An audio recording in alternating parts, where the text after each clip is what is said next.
The cold doesn't just press against your skin, it seeps into your bones, like the night is trying to bury you from the inside. The fire's out, the straw mattress is damp, and someone just a few feet away is coughing like their lungs are, tearing apart. No doctors, no pills, not even a whisper of hot tea. This is medieval survival, not in war, not in hunger, but in sickness, the kind of illness that took entire families before sunrise. And yet, some survived. They didn't have pharmacies.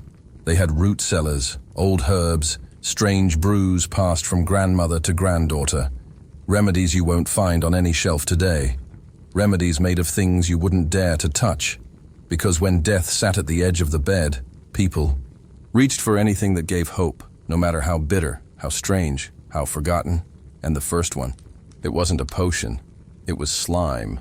Wait until you hear what they did. With snails, they didn't have gauze, or ointment, or even the faintest idea of what a germ was. But they had snails, and somehow, that was enough. Picture it, a child, burning. With fever, their skin cracked open from cold and infection. The village healer, likely a grandmother with dirt under her nails and decades of fear behind her eyes, kneels beside them. She doesn't reach for a vial or cloth. She picks up a wooden bowl filled with crushed snails and bitter herbs. Slime. Real, thick, greenish-gray snail slime, mixed with sage, nettle, and sometimes even soot from the hearth. She dips her fingers in. The mixture is cold, sticky, and smells like wet leaves left to rot. The kind of smell that clings to the back of your throat. She presses it to the wound and whispers something too soft to hear. This wasn't superstition. It was memory. Memory passed from hand to hand, from those who survived. When medicine meant improvisation, when healing meant getting your hands dirty, literally. Imagine the texture, slick, cold, like soft soap wrapped in cobwebs. You didn't apply it. You braced yourself and pushed it on, praying it would draw out the rot instead of feed it. Snails, those tiny, slow-moving creatures, became guardians at the edge of death. Their slime, their bodies turned into medieval salvation. It was disgusting.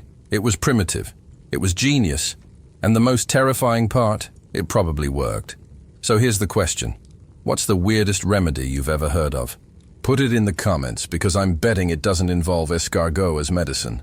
But let's not stop there, because in the next breath, death wasn't crawling on the ground. It was already in the air. In a world where touching the wrong doorknob could end your life, they trusted vinegar.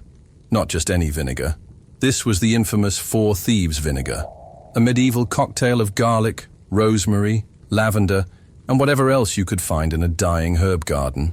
It smelled like something you'd drizzle on a roast, if that roast had been cooked in a haunted apothecary. But in plague-ravaged towns where silence replaced birdsong and every cough meant goodbye, people didn't care what it tasted like.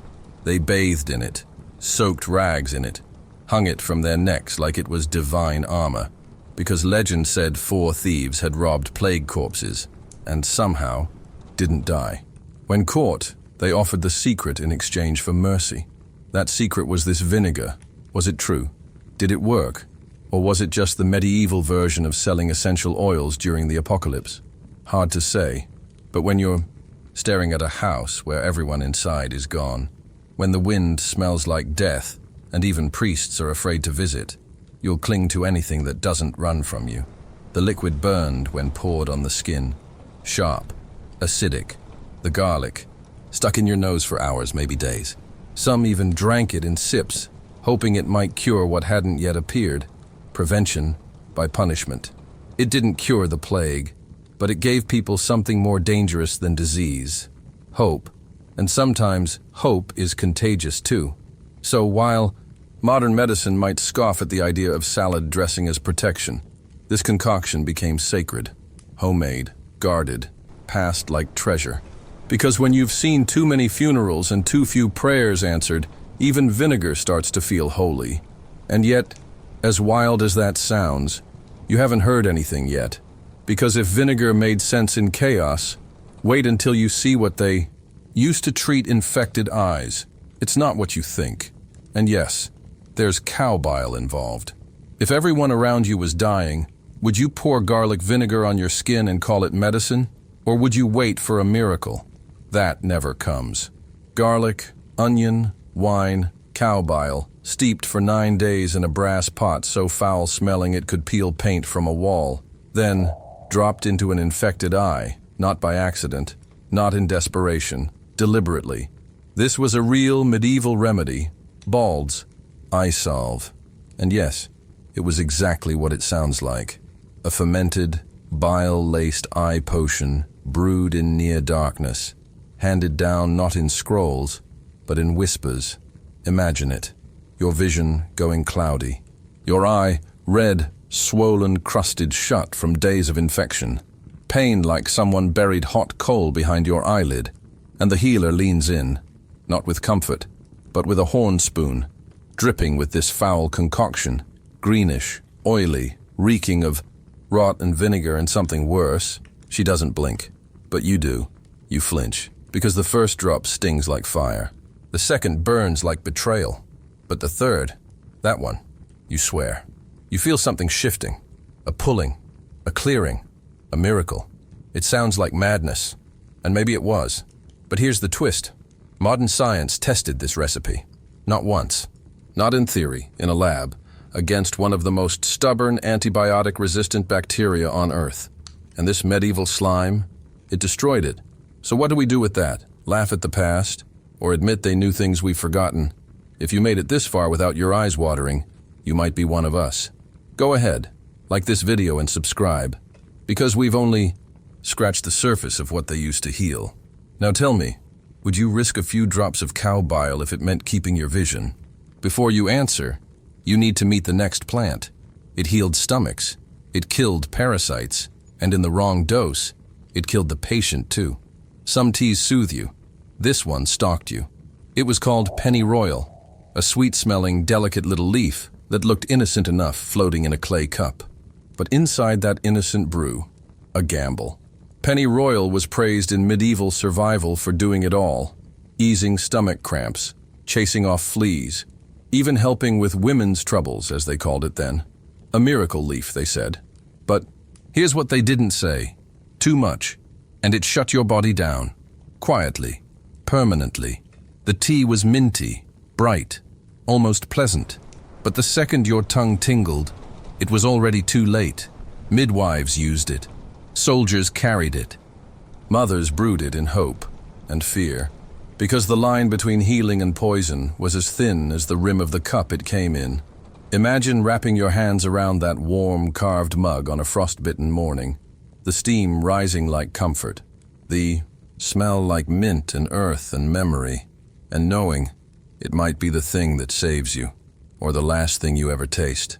There were no labels, no dosages, no hotline to call, just gut instinct and a lot of silent prayers. Some took a sip, others took a mouthful. A few never got back up, and yet they kept using it. Because when your body is racked with pain, and lice are biting through your clothes, and your stomach hasn't settled in days, even a dangerous tea starts to sound like a gift from the gods. Was it brave? Or just blind desperation? You decide. But hold that thought. Because if you think this was risky, wait until you hear what they used to fight the real monsters inside them. Not metaphorical ones. I mean actual, living, squirming parasites. Yes, we're talking about worms. And the cure? Let's just say it wasn't FDA approved. In the Middle Ages, they had a cure for everything, even for the things still crawling inside you. It was called tansy, a yellow-flowered plant that looked cheerful enough to decorate a cottage table. But don't let the sunshine color fool you. Tansy had a darker purpose. It was the go-to remedy for the unspoken horror of medieval life. Parasites, worms that twisted through intestines, larvae that refused to leave, creatures that made your belly swell, your skin itch, and your breath sour with rot. And so, they turned to tansy. The leaves were crushed, steeped in boiling water, poured into cups with hands still trembling from fever. The tea was bitter, sharp like old iron, with the smell of dried hay left too long in a barn. It went down like fire, and if the worms didn't flee, sometimes the soul did. Because here's the truth no one carved into manuscripts. The same dose that saved you could just as easily stop your heart. Medieval survival wasn't about choosing the best option. It was about choosing any option. When your child hadn't eaten in 2 days, and you could feel something moving just under their ribs, you didn't ask for a second opinion. You boiled the water, you added the leaves, you prayed you were right. They called it medicine. We'd call it Russian roulette, with herbs. And yet, Tansy wasn't banned. It wasn't forgotten. It was passed on, hand to hand, sip to sip. Because when life is unbearable, risk starts to taste a lot like relief. So, still want a cup of medieval tea? Hold that thought. Because the next one, it's not poisonous, it's personal. A root they trusted to chase away cold nights and wet lungs. A bitter brew that wrapped around your insides like smoke. They called it medicine. You might call it survival in a mug. In a home where the wind crept through the walls and the fire barely reached your feet. They had one answer for everything that rattled the lungs. Elecampane. Not a potion, not a cure. A root, thick, gnarled, dug from frozen earth with fingers stiff from cold and prayer. They called it horse heel, because if it could clear a horse's chest, maybe, just maybe, it could do the same for yours.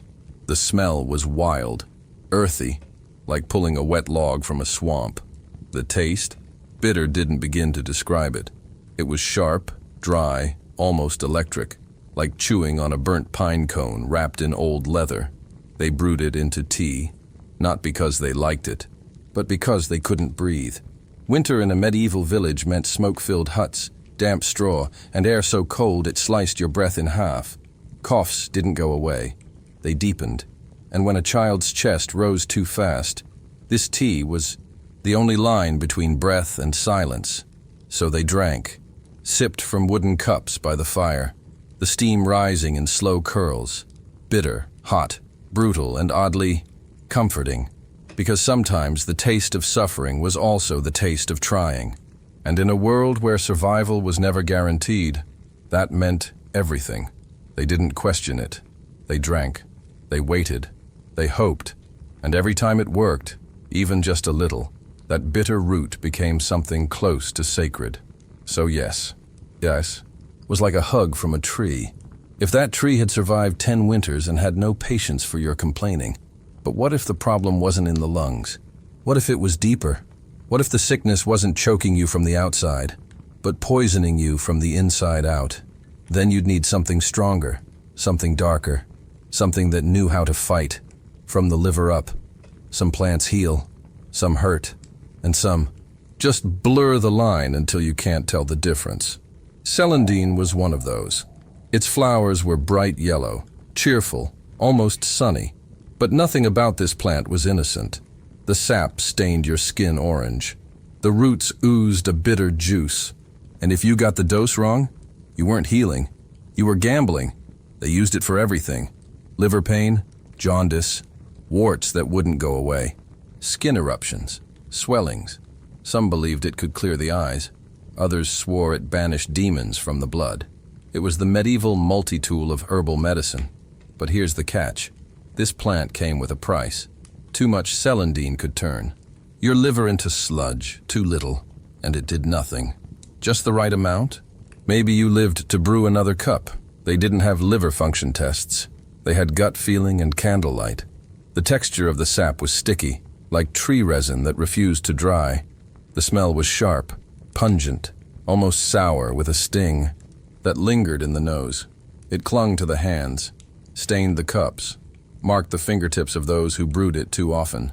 But it was trusted, revered even, because in a world where sickness lingered just beneath the skin, something with that much power, however dangerous, was better than nothing at all. This was medieval survival. Risk over routine, instinct over science, faith over fear. And hey, if you've made it this far into the journey through ancient remedies, you're clearly made of stronger stuff. So if you haven't yet, go ahead, tap like, hit subscribe, and join the tribe of survivors who know that forgotten knowledge isn't just fascinating, it might just be necessary. But don't go anywhere, because what's next? It's medicine, it's beer, And it's probably the strangest combination you've ever heard. Yes, they used ale with mustard and steam. Brace yourself. You know things are bad when your medicine starts to smell like a tavern accident. Welcome to the world of ale and mustard steam. A medieval treatment so strange, it would have made even the village drunk raise an eyebrow. Here's how it worked. You took stale ale, dark, sour, left sitting just long enough to question your life choices.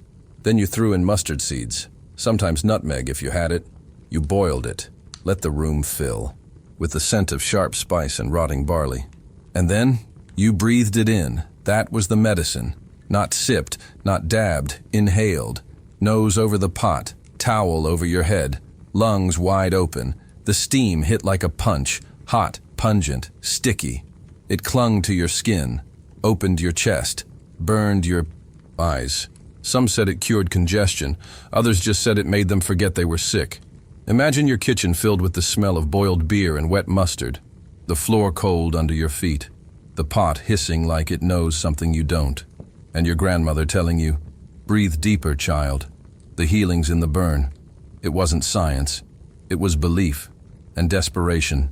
But maybe it worked. Least sometimes, because in a world with no antibiotics, no cough drops, and no safety net, even ale and mustard could become a lifeline. Even suffering could smell like supper. It wasn't a party. It was a prayer wrapped in steam. And if you're still here, listening, picturing that boiling pot on a frozen night, you've got the lungs of a true survivor. Now take one more breath, because the final remedy on our list, it didn't just heal the body, it protected the soul. A sacred herb, a whispered tradition, a final line of defense against darkness itself. They didn't just want to survive the night, they wanted to survive their dreams. Enter mugwort, the sacred herb of sleep, sickness, and something more. A plant that healed the body and guarded the soul. They burned it to cleanse rooms, boiled it for pain and fever, crushed it into salves. But most of all, they placed it under pillows, not for scent, for safety. Because long before sleep trackers and over-the-counter melatonin, they believed mugwort could guide your dreams, keep nightmares away, open your mind, close the door to whatever waited beyond the firelight. The leaves were soft, silvery underneath, like tiny moth wings. When crushed, they gave off a smell that was earthy and strange, part forest floor, part ash, part memory.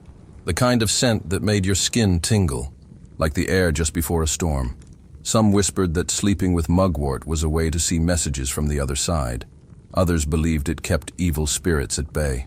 And some, they didn't care about the magic. They just knew it helped the pain, ease, and the breath slow. In villages where death came too often and grief sat at every table, mugwort became more than medicine. It was a ritual, a companion, a quiet act of defiance against everything they couldn't control. It didn't ask for belief. It just worked. Maybe that's what makes it sacred. A herb for the body, a protector for the soul, a soft shield between the sleeper and the dark. So tonight, if you find yourself restless, imagine a bundle of mugwort beneath your pillow and ask, what did they know? That we've forgotten?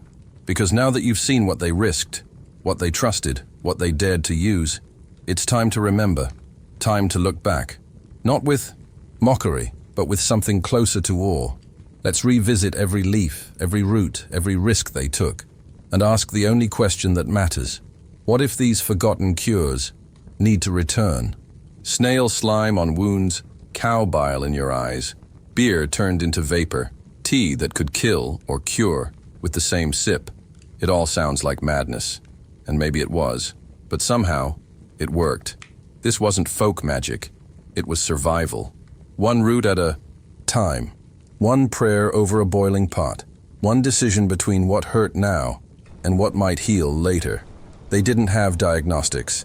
They had instinct and desperation and generations of memory etched into calloused hands.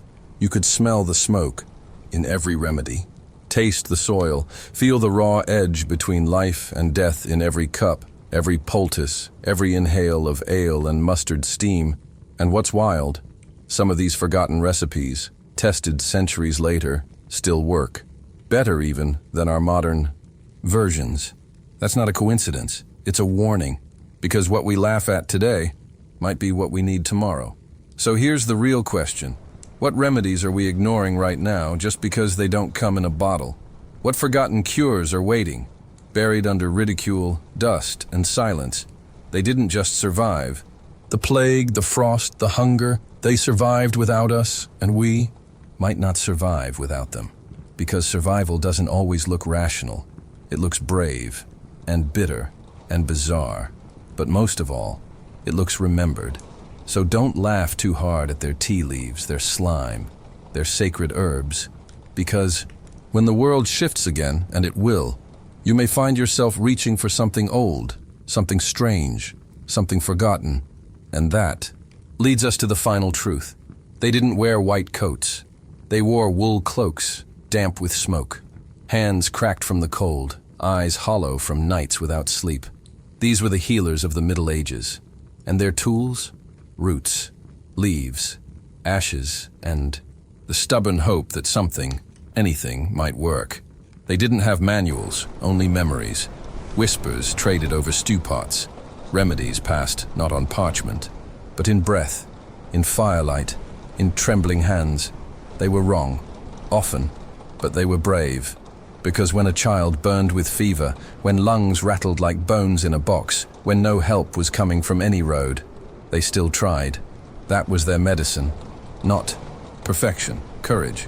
They crushed snails, boiled beer, rubbed sap on wounds and bile into eyes, not because they were fools, but because they were the last line between death and another sunrise.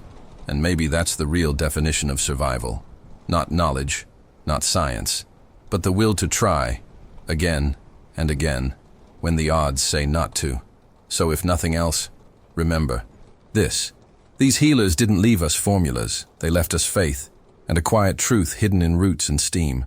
Sometimes the strangest things save us, and sometimes the oldest ones still can. This is medieval survival. You've walked through fire, frost, and forgotten cures. Now claim your place. Subscribe and become part of the ancient order keeping survival alive. Which of these would you dare to try if the world fell silent tomorrow? Tell us below. A like is your oath, a share is your torch. The next challenge awaits. Click forward and don't look back.